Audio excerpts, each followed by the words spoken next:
Bienvenue sur Esprit Profond, la chaîne qui plonge au cœur des mystères de l'esprit humain. Aujourd'hui, nous abordons un sujet crucial pour comprendre notre existence. Comment la perte de soi-même peut réellement détruire notre âme? L'absence d'une identité solide ne se traduit pas simplement par une confusion superficielle, mais bien par une destruction intérieure, qui efface peu à peu ce qui fait de nous des êtres entiers. Avez-vous déjà eu l'impression de vous perdre, de vous égarer dans un monde qui vous pousse à devenir ce que vous n'êtes pas? Aujourd'hui, nous allons explorer un sujet qui touche au cœur même de l'identité humaine. Comment perdre son soi peut réellement détruire notre âme? Nous plongeons dans les profondeurs de la psychologie humaine en analysant les conséquences dévastatrices de l'absence d'identité. Ce n'est pas un simple écart de comportement, mais un vrai naufrage de l'âme. Restez avec nous jusqu'à la fin, car ce que vous allez découvrir pourrait transformer votre façon de voir votre propre existence. La recherche d'identité, l'appel incessant de soi. Dans un monde moderne où chaque moment semble être influencé par des valeurs et des images extérieures, il devient de plus en plus difficile de savoir où commence notre identité et où finissent celles des autres. La quête de l'identité devient alors une bataille constante, une lutte dans laquelle nous sommes continuellement confrontés à des forces extérieures qui cherchent à nous façonner.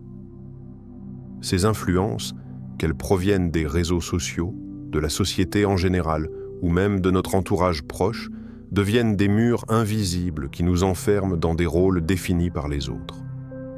L'âme humaine n'est pas un simple produit de la culture ou de la société, mais un champ de bataille, disait Carl Jung. Cette citation résonne particulièrement dans le monde d'aujourd'hui, où la pression sociale et la quête incessante de validation transforment notre propre perception en un terrain de combat. Chaque jour, nous devons affronter des attentes, des jugements et des idées préconçues qui viennent d'un extérieur que nous ne contrôlons pas. Nous nous retrouvons à jouer un rôle, à adopter une facette de nous-mêmes qui semble acceptable pour la société, mais qui finit par s'éloigner de notre véritable essence. Avez-vous déjà pris un moment pour réfléchir à qui vous seriez sans ces influences? Si demain tout ce qui vous définit aujourd'hui venait à s'effondrer, que resterait-il de vous-même? Lorsque nous regardons au fond de nous-mêmes, la question de l'identité devient centrale. Mais est-ce vraiment nous que nous voyons dans ce miroir de la société? Ou est-ce simplement l'image que les autres nous ont imposée? Est-ce que nous avons encore une idée claire de qui nous sommes sans cette constante pression pour nous conformer aux attentes des autres? L'illusion de l'identité construite par la société peut-elle réellement représenter qui nous sommes? Ou est-elle simplement un masque que nous portons pour nous fondre dans la masse? Dans cette recherche de validation et de reconnaissance extérieure, nous perdons petit à petit le lien avec notre véritable essence. Nous finissons par oublier ce qui nous anime, ce qui nous rend uniques. Nos choix ne sont plus les nôtres, mais ceux que la société dicte, ceux que nous pensons que les autres attendent de nous. Ce processus est insidieux et commence souvent dès notre plus jeune âge avec les pressions familiales, les attentes scolaires et plus tard les exigences sociales. Le danger ici est profond. Lorsque nous perdons contact avec notre véritable soi, nous nous égarons. Le modèle de vie que nous poursuivons n'est plus le nôtre. Nous devenons des ombres de nous-mêmes, des copies parfaites d'une version que d'autres ont écrite pour nous. La peur de ne pas être accepté, de ne pas être à la hauteur des attentes, nous pousse à nous oublier pour correspondre à ce que l'on attend de nous. L'absurdité de cette situation réside dans le fait que cette quête incessante de validation nous éloigne de la liberté intérieure, de la véritable exploration de soi. La liberté de choisir ce que l'on veut être ne peut être vécue que lorsqu'on abandonne la quête de validation extérieure. Si nous cessons de regarder les autres pour savoir qui nous sommes, nous retrouvons un espace en nous où nous pouvons explorer notre vraie nature. Ainsi, la vraie question à se poser est: qui seriez-vous si vous cessiez de vous définir par ce que les autres attendent de vous? Qui seriez-vous si vous étiez enfin libre de créer votre propre identité sans peur ni jugement? Il est temps de redécouvrir cette liberté perdue. La perte de soi, l'annihilation subtile. La perte de soi n'est pas un phénomène brusque ni un événement spectaculaire.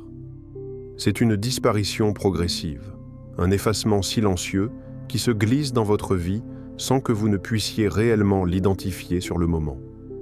Ce n'est pas seulement l'effritement de votre image sociale, mais l'extinction de votre essence intérieure. Vous ne devenez pas simplement quelqu'un d'autre. Vous devenez un rien, une silhouette dénuée de substance, une copie de ce que la société attend de vous.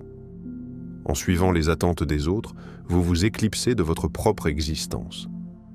Qui ne sait pas où il va, risque de se perdre en chemin.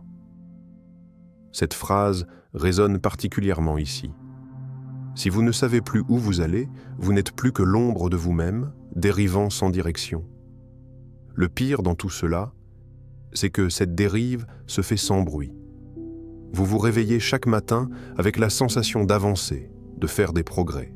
Mais intérieurement, vous êtes perdu. Vous poursuivez des objectifs qui ne sont pas les vôtres, vous adoptez des habitudes qui ne vous nourrissent pas.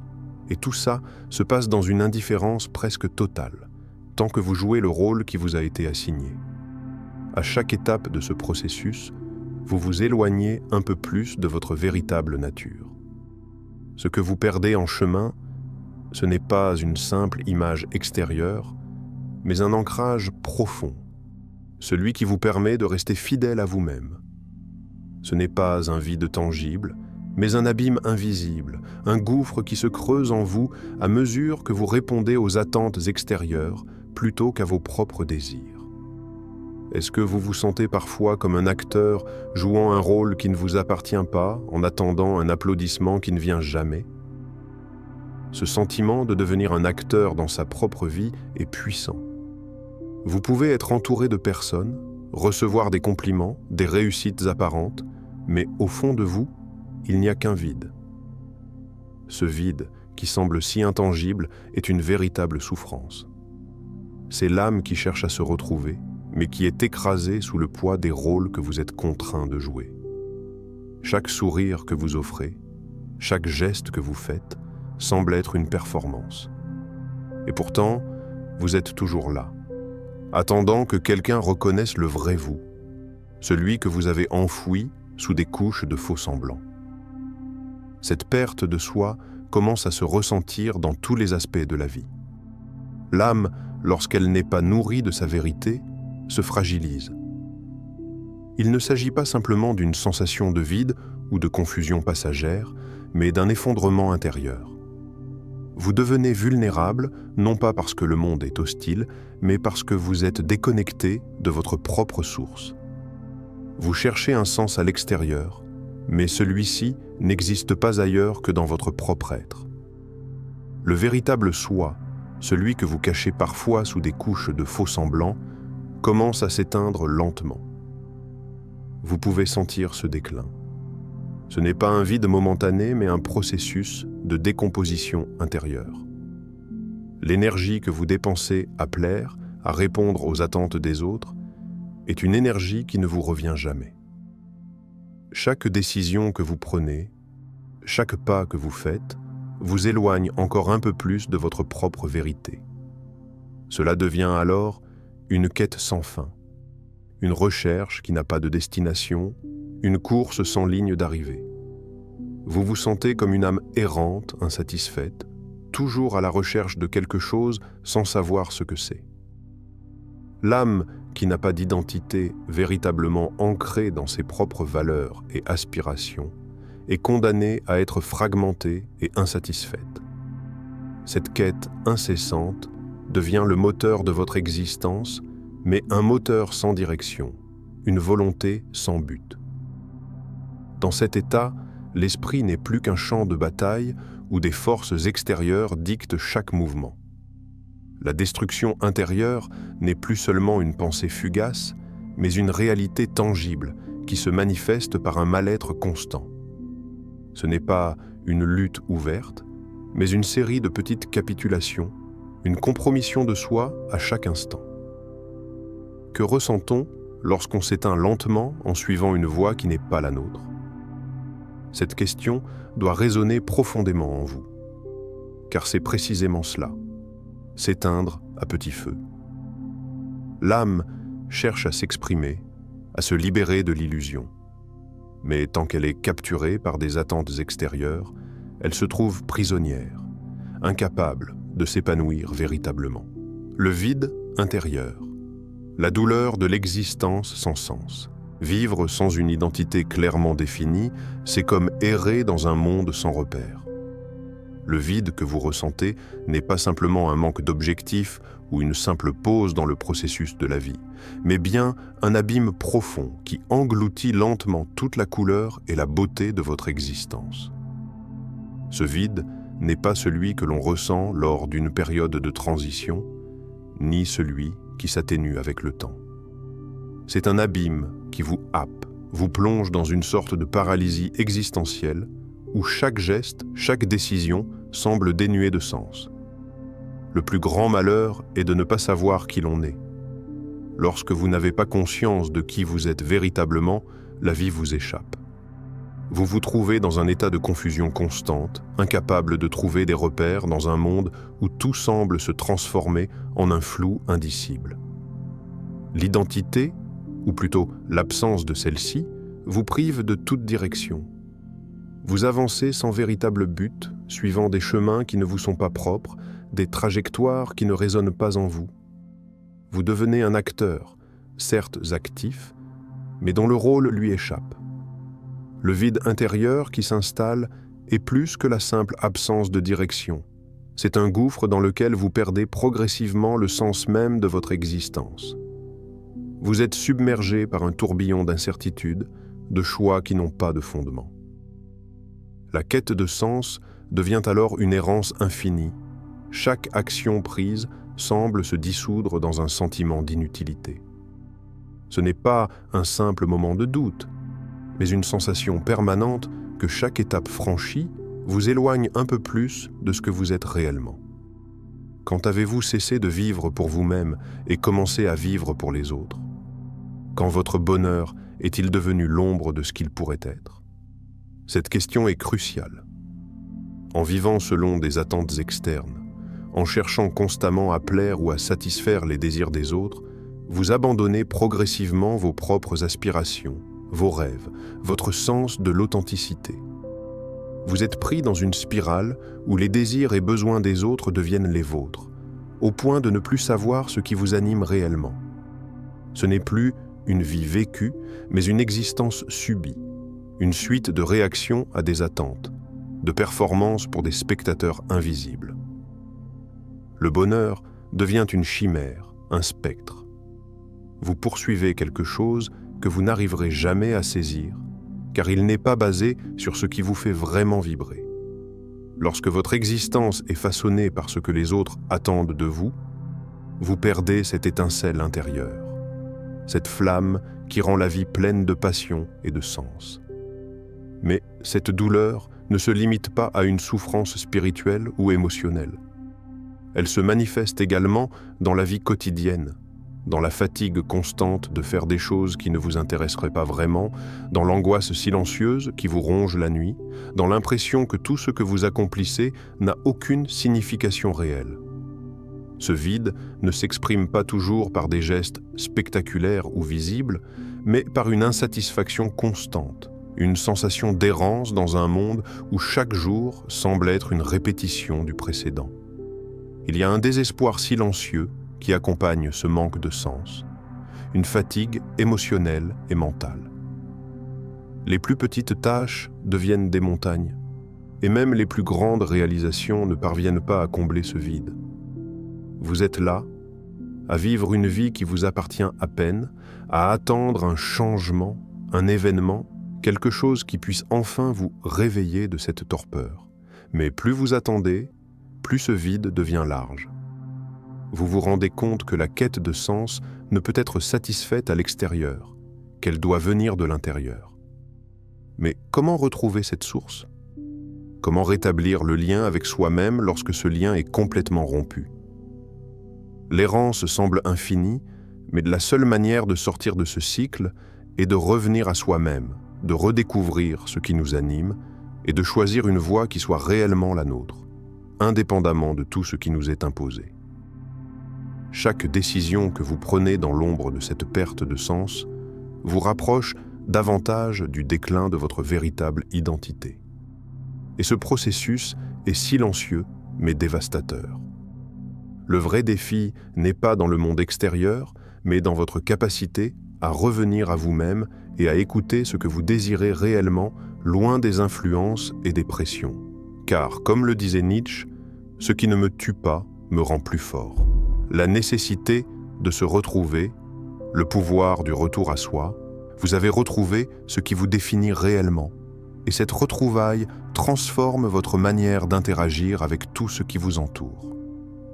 L'identité retrouvée devient une véritable source de pouvoir, un ancrage solide qui vous protège des turbulences de l'existence. L'identité n'est pas une chose que l'on trouve, mais une chose que l'on crée. Cette citation de Sartre met en lumière la vérité fondamentale de l'identité.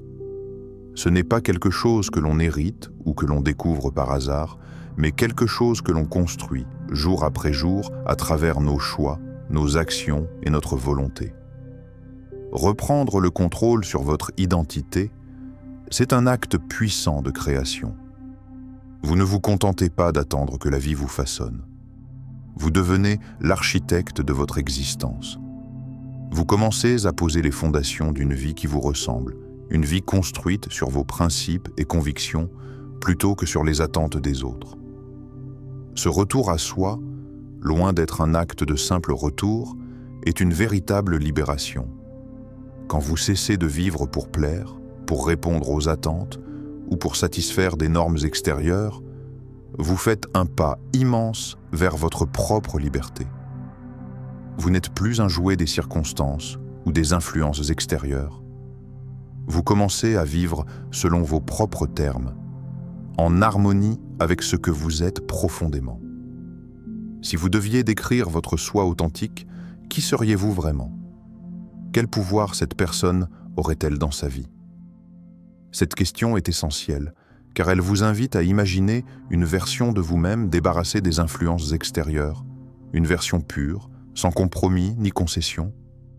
Que seriez-vous si vous viviez en totale harmonie avec vos désirs et vos aspirations profondes, sans avoir à vous soucier du regard des autres ? Imaginez ce que vous pourriez accomplir. Le pouvoir de cette version authentique de vous-même est immense, car il est fondé sur l'indépendance intérieure, la confiance en soi et la clarté d'âme. Une personne qui vit en accord avec son véritable soi est une personne inébranlable, capable de faire face à n'importe quel défi avec une confiance calme et déterminée. Retrouver votre identité véritable, c'est aussi retrouver la maîtrise de votre propre destinée. Vous cessez d'être un spectateur passif de votre vie, et vous devenez un acteur principal, quelqu'un qui prend des décisions conscientes, en fonction de ce qu'il ressent et de ce qu'il veut, et non en fonction de ce qu'on attend de lui. Vous n'êtes plus esclave des conditions extérieures, mais maître de vos actions, de vos choix et, par conséquent, de votre propre bonheur. Cette autonomie, cette maîtrise, est ce qui constitue la véritable beauté de l'existence humaine. Elle vous permet non seulement de vivre pleinement, mais aussi de contribuer à ce monde de manière significative.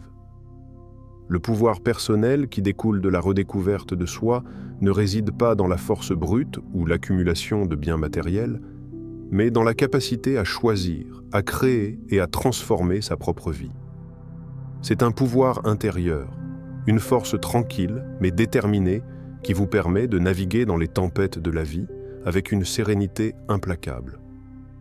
Vous n'êtes plus une victime des circonstances, mais un créateur actif de votre réalité.